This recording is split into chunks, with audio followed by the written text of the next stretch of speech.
रविंद्र ये जानना चाहते हैं क्या बीएचईएल को 1 साल के लिए होल्ड करें? बीएचईएल को 1 साल के लिए बिल्कुल होल्ड कर सकते हैं, क्योंकि बीएचईएल के जिस तरह के पैटर्न बन रहे हैं, और अभी से नहीं, अगर आप पिछले करीब 10-12 मंथ से देखिए तो पैटर्न तो बहुत पॉजिटिव बने हुए हैं। अब मेरे हिसाब से तो 340 रुपए के आसपास के टारगेट आप साल भर के लिए सेट कर सकते हैं, तो बड़े टारगेट है। हो सकता है उससे उसके पहले कोई गिरावट देखने को मिले, करेक्शन देखने को मिले, क्योंकि ऑलरेडी स्टॉक चल चुका है। बट फिर भी बने रहिए, 190 रुपए के नीचे आपको स्टॉप लॉस लगाना है, टारगेट बड़े सेट करिए 340 रुपए के। कि स्क्रीन पे राइट हैंड साइड पे आपको एक विजुअल्स दिख रहे होंगे प्रधानमंत्री मोदी के, जो पहली अंडर वाटर मेट्रो रेल का उद्घाटन उन्होंने किया है कैलकाटा के पास कोलकाता में। हुबली रिवर के नीचे से जाती है, 520 मीटर की एक टनल बनाई गई है, उसके नीचे से पास होगी और हावड़ा और कोलकाता को जोड़ती है। तो उसका उद्घाटन आज उन्होंने किया अभी, और मेरे ख्याल में ये उसके इंजीनियर्स वगैरह जो काम करते वो लोग होंगे। और ट्रेन में बहुत सारे स्कूल के बच्चे भी बैठे थे जिनके साथ उन्होंने ये यात्रा की। तो ये भी अपने आप में इंजीनियरिंग मार्वल है। इस समय देश में बहुत सारी ऐसी चीज़ें हो रही हैं जो इंजीनियरिंग के लिहाज से बहुत कमाल की हैं। जैसे मुंबई में भी अभी आप देखिएगा, शायद नेक्स्ट वीक कोस्टल रोड का जब उद्घाटन होगा तो उसमें भी 2 टनल बनी जो समंदर के नीचे से जाती हैं। वो टनल के थ्रू आप बाई कार या अपने व्हीकल से आप जा सकते हैं। बहुत ही ज़बरदस्त चीज़ें बन रही हैं। तो ये आज आपको हमने कहा दिखाया जाए चलना चाहिए। चलिए वापस आते हैं सवाल जवाब पे। राज तिवारी इंडिया सीमेंट पे जानना चाहते हैं, 100 शेयर ले रखे उन्होंने 270 के भाव पे, बेच दें कि होल्ड करें? बेच देना बेहतर रहेगा, क्योंकि यहाँ पर ट्रेंड निगेटिव है, लोअर टॉप लोअर बॉटम बन रहे हैं, और अगर आप बने रहना चाहते हैं तो एक बहुत ही पास में स्टॉप लॉस लगा के रखिए। 219 रुपए का स्टॉप लॉस लगाइए, उसके नीचे चाहे तो निकल जाइए। 200 मूविंग एवरेज के नीचे ट्रेड कर रहा है और लोअर टॉप लोअर बॉटम 400 बन रहा है। अच्छा, टाटा पावर का 15 महीने का टारगेट जानना है नीतू कपूर को, 291 पे लिया इन्होंने। तो देखिए, टाटा पावर के पैटर्न की बात करें मीडियम टू लॉन्ग टर्म के हिसाब से तो बहुत पॉजिटिव है। कंसोलिडेशन जरूर दिख रहा है पिछले करीब 3-4 हफ्ते से, लेकिन ट्रेंड बहुत पॉजिटिव है। अगर 6 से 8 महीने के टारगेट सेट करने होंगे तो वो करीब करीब 475 के हो सकते हैं। तो बिल्कुल बने रहिए, और 50 डे मूविंग एवरेज पे ध्यान रखिए, उसके नीचे जाए तो आपको निकलना पड़ेगा। फिलहाल के लिए स्टॉप लॉस आपको 350 रुपए के नीचे लगाना है। ओके, जरा चोलामंडलम का चार्ट दिखाइए, चोलामंडलम इन्वेस्टमेंट का। पिंकू कुमार कह रहे हैं कि लगातार नीचे नीचे जा रहा है, ये कैसे किस पॉइंट पे एग्जिट करें? इन्होंने लिया है अब वो, हाँ ये बात तो सही है, गिर तो रहा है आज। हो सकता है कि एनबीएफसी पूरे दबाव में है तो इसमें भी उसका असर देखने को मिल रहा है, लेकिन इनके प्राइस से भी बहुत नीचे नहीं है। 1040 का इनका प्राइस है और 1028 पे भी है, ट्रेड कर रहा है। पेटीएम हुआ, फिर उसके बाद आईएफएल फाइनेंस हुआ, फिर अब जेएम फाइनेंशियल, तो तमाम एनबीएफसीज के ऊपर एक बहुत रेगुलेटरी इश्यूज हैं, तो दबाव आ रहा है और इसीलिए स्टॉक पे प्रेशर है। चोला में क्या करना चाहिए मानस जी? तो कभी भी कोई मौका मिले, कोई रिकवरी देखने को मिले तो चोला से निकलिए, क्योंकि देखिए स्ट्रक्चर तो 15 जनवरी से खराब हुआ है, लोअर टॉप लोअर बॉटम बनने लगे थे। स्टॉक हमने इंपॉर्टेंट मूविंग एवरेज के नीचे ट्रेड कर रहा है और अभी भी 200 मूविंग एवरेज के नीचे ट्रेड कर रहा है। वीकली चार्ट पे जाएंगे तो 50 वीक मूविंग एवरेज के नीचे ट्रेड कर रहा है। 950 रुपए तक के टारगेट्स पॉसिबल है। तो कभी कोई उछाल मिले तो यहाँ पर निकलने की कोशिश करिए। उछाल पर निकलिए इससे, और आपके प्राइस के आसपास ये तो कोई उछाल में तो निकल जाना चाहिए। एक और ट्रेड बहुत लोग पसंद करते हैं, ईशान शर्मा के थ्रू पूछ रहा हूँ मैं। ईशान शर्मा ने सवाल लिखा है, उनके पास 100 शेयर है जी एंटरटेनमेंट के, 165 पे लिए, 1 से 3 महीने में प्ले करना चाहते हैं। अभी क्या 150 रुपये के आसपास होगा मेरे ख्याल, ये 153 पे है। क्या जी में किसी प्रकार का ट्रेड बनता है क्या, कोई दिखता चार्ट पे आपको? देखिए, जब तक कोई बॉटम फॉर्मेशन ना देखने को मिले, कोई रिवर्सल के साइन ना देखने को मिले, तब तक स्टॉक में निवेश या ट्रेड नहीं करना चाहिए लॉन्ग साइड पे, क्योंकि lower top lower bottom chart पे बन रहे हैं। एक बहुत ही अहम सपोर्ट 170 के आसपास था स्टॉक, अब उसके नीचे भी कंफर्टेबली ट्रेड करने लगा है। उस पैटर्न को देख के तो लग रहा है कि शायद यहाँ पर गिरावट बढ़ सकती है।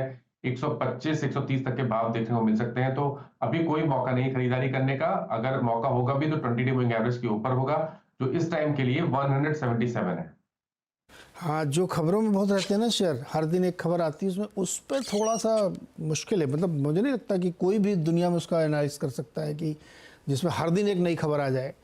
तो फिलहाल ऐसे शेयरों से आप लोग थोड़ा दूर रहें। अच्छा, परवीन पटेल जी जानना चाहते हैं मेदांता के बारे में, जो हॉस्पिटल वाला है, ग्लोबल हेल्थ बेसिकली। 110 शेयर इनके पास, 547 के भाव पर इन्होंने लिया है। ये स्टॉक तो मेरे ख्याल में काफ़ी चल गया हुआ, ये देखिए दुगने से ज़्यादा हो गया इनको। क्या करें, इसको प्रॉफिट बुक कर लें क्या मानस जी? देखिए मैं तो बोलूंगा एक बार प्रॉफिट बुक करिए, क्योंकि अगर आप मंथली चार्ट पे जाइए, पिछले मंथ स्टॉक ने एक इवनिंग स्टार पैटर्न बनाया है और बड़ी रैली के बाद बनाया है, तो उसको देख के लग रहा है। मानस जी की आवाज़ रुक गई, फ्रीज हो गई, तो वो ये कहना चाह रहे थे, उनकी बात ये थी कि प्रॉफिट कर लीजिए इसमें, चूँकि आप ऑलरेडी डबल से ज़्यादा में बैठे हुए हैं और मंथली पैटर्न पे कुछ बताना चाह रहे थे। अगर जुड़ेंगे तो हम दोबारा पूछेंगे कि वो क्या चीज़ है, लेकिन प्रेशर में है, प्रेशर में रह सकता है आगे स्टॉक, और आप प्रॉफिट में तो प्रॉफिट बुक करना चाहिए। मार्केट का हाल तब तक आपको बता देते हैं इस समय फ्यूचर्स में क्या क्या चल रहा है। महानगर गैस में वो खबर थी, उसके बाद 14% स्टॉक नीचे है। एल&टी फाइनेंस होल्डिंग, एक और एनबीएफसी 9% नीचे। आदित्य बिरला कैपिटल, एक और एनबीएफसी 7% नीचे। मन्नापुरम फाइनेंस अनदर वन 7% नीचे। फिर गैस वाली दूसरी आईजीएल 6% नीचे। बहुत प्रॉफिट बना रहे हैं ये लोग, गैस वाली कंपनीज। मानस जी, गैस वाली कंपनीज बहुत प्रॉफिट बना रही हैं। आईजीएल और एमजीएल आज उस बयान के चक्कर में टूट गई सब। शॉर्ट का मौका है, लॉन्ग का? नहीं तो देखिए शॉर्ट नहीं करना है, क्योंकि अगर हम कुछ स्टॉक की बात करें, स्पेशली आईजी और एमजीएल की बात करें, वहां पर लोअर लेवल पे सपोर्ट है, कंसोलिडेशन दिख रहा है, तो मैं शॉर्ट करने के लिए नहीं बोलूंगा। आपके पास लॉन्ग पोजीशन है तो मैं दोनों स्टॉक के बारे में बता देता हूँ। आईजीएल में आपको स्टॉप लॉस 410 रुपए के नीचे लगाना है, और एमजीएल के केस में आपका जो स्टॉप लॉस होगा वो अब 100 मूविंग एवरेज के नीचे होगा, 1300 रुपए के नीचे। लेकिन इस गिरावट पे खरीदारी करने की भूल ना करें, क्योंकि ऊपर की तरफ से सेलिंग प्रेशर देखने को मिला है, और सेलिंग प्रेशर में वॉल्यूम्स भी काफी ज्यादा है। तो अगर आपके पास लॉन्ग पोजीशन रह गई तो मैंने दोनों स्टॉक लॉस बताए हैं, वो ध्यान रखिए। मानस जी, पिरामल एंटरप्राइजेज और यूपीएल, इनमें एंट्री प्राइस क्या होगा जहां पे ट्रेड लॉन्ग साइड में इनिशिएट किया जा सकता है? तो देखिए पिरामिल एंटरप्राइजेस के केस में 980 रुपए के ऊपर ही आप खरीदारी करें। आपके पास लॉन्ग पोजीशन है तो स्टॉप लॉस 840 रुपए के रहेंगे। यूपीएल में अगर आपके पास लॉन्ग पोजीशन है तो 440 के नीचे स्टॉप लॉस लगा के रखिए, और खरीदारी के मौके तभी होंगे जब स्टॉक में ब्रेकआउट 510 रुपए के ऊपर देखने को मिले। 510 के ऊपर यूपीएल बहुत कमज़ोर हो गया है, 450 के आसपास गया। इंडेक्स का स्टॉक था, अब इंडेक्स से बाहर हो गया है, और गिरते गिरते गिरते गिरते ये आधे से भी नीचे आ गया है। एक हाल की लिस्टिंग है इस पर, अगर आप चार्ट पे आपको मिले, एसबीएफसी फाइनेंस, बहुत पुरानी लिस्टिंग नहीं, चार्ट पे मिलेगा क्या? नहीं मैं नहीं देख पा रहा हूँ। एसबीएफसी, ओके नहीं, छोड़ दीजिए, एसबीएफसी नहीं मिल रहा है तो कोई उसमें ज़रूरत नहीं है उसकी बहुत ज़्यादा, क्योंकि बहुत जो छोटे होते हैं ना उसमें बहुत दिक्कत नहीं होती है चार्ट उसमें मिलता नहीं है। अच्छा, इस पे बताइए सर, दीपक फर्टिलाइजर को करंट लेवल पे कुछ किया जा सकता बाई वगैरह? नहीं, बिल्कुल भी नहीं करनी है। देखिए स्टॉक में ट्रेंड निगेटिव है, लोअर टॉप लोअर बॉटम बन रहे हैं, 20 डे मूविंग एवरेज के नीचे ट्रेड करा। 2 बार अटेम्प्ट किए पिछले 10 दिनों में स्टॉक ने 20 डे मूविंग एवरेज को रीगेन करने के लिए, लेकिन दोनों बार वो फेल हुआ है। तो अब आपको वेट करना पड़ेगा, 540 के ऊपर निकलेगा स्टॉक तभी खरीदारी करें, उससे पहले खरीदारी ना करें। माना जी, बीच बीच में लोग मस्ती भरे सवाल यही करते हैं। तरुण गगनाली ने मस्ती भरा सवाल किया है, टीसीएस 10,000 रुपये कब होगा? मेरे पास 500 शेयर है बताइए नहीं तो देखिए ये तो कहना थोड़ा मुश्किल है लेकिन मैं आपको ट्रेंड बता देता हूँ। ट्रेंड तो बहुत पॉजिटिव है। अगर हम लॉन्ग टर्म चार्ट पे देखें तो अभी स्टॉक ने कुछ टाइम पहले ही 2022 के हाईज को ब्रीच किया है, कंसोलिडेशन दिख रहा है, और आईटी स्पेस में अगर कहीं पर जो हैवी वेट्स है उनमें निवेश करके रखना है आने वाले 1 साल के लिए, तो वो डेफिनेटली टीसीएस होगा ही होगा। तो ये स्टॉक में हर गिरावट पे खरीदारी करनी चाहिए। अगर 1 साल के हिसाब से चले तो जो टारगेट होंगे वो 4700 के आसपास के रहेंगे। अच्छा, अदर देन टीसीएस मानस जी, अगर आपको डिस्काउंट देना है कि साहब चुनाव है, फेड के रेट का पता नहीं क्या होगा, आगे जाते हुए एक बजट भी आएगा जुलाई में, बहुत सारे बड़े बड़े इवेंट हैं जो जिसकी डिस्काउंटिंग लेते हुए अगर आपको दिवाली तक के लिए कोई एक इन्वेस्टमेंट का आइडिया निकालना हो तो क्या होगा वो, अगर है तो? अच्छा, तो आप किसी भी स्पेस में दे सकते हो, राइट? हाँ, क्योंकि जो भी आपको लगता है ये सबसे सेफ बढ़िया स्टॉक है, ये सारे इवेंट को झेल भी सकता है ये। जी, तो देखिए पहले तो स्पेस की बात कर लें। मेरे ख्याल से ऑटो एक ऐसा स्पेस है जहां अभी भी बहुत पोटेंशियल लगता है, और मेरे ख्याल से बजट आने के बाद भी ये स्टॉक दौड़ेगा जरूर, ये सेक्टर जरूर दौड़ेगा।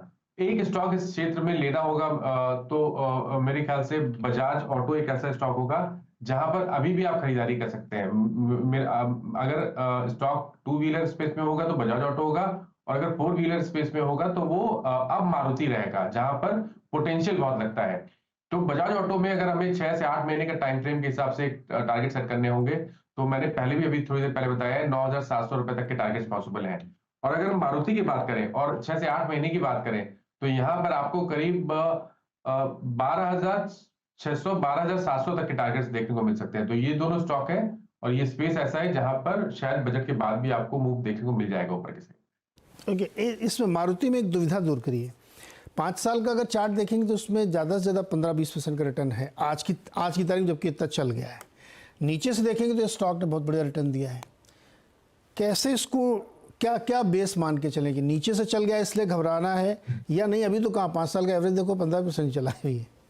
तो देखिए दूसरी तरह से देखिए, 2018 के हाईज थे 10,000 के आसपास मारुति में। उसके बाद डिप देखने को मिला था, 4,000 तक स्टॉक गया और अब 10,000 के ऊपर निकला है। तो आपको अगर बेस बनाना है तो 10,000 के आसपास बनाना है। तो अभी तो मेरे ख्याल से बहुत बड़ी रैली हुई नहीं है।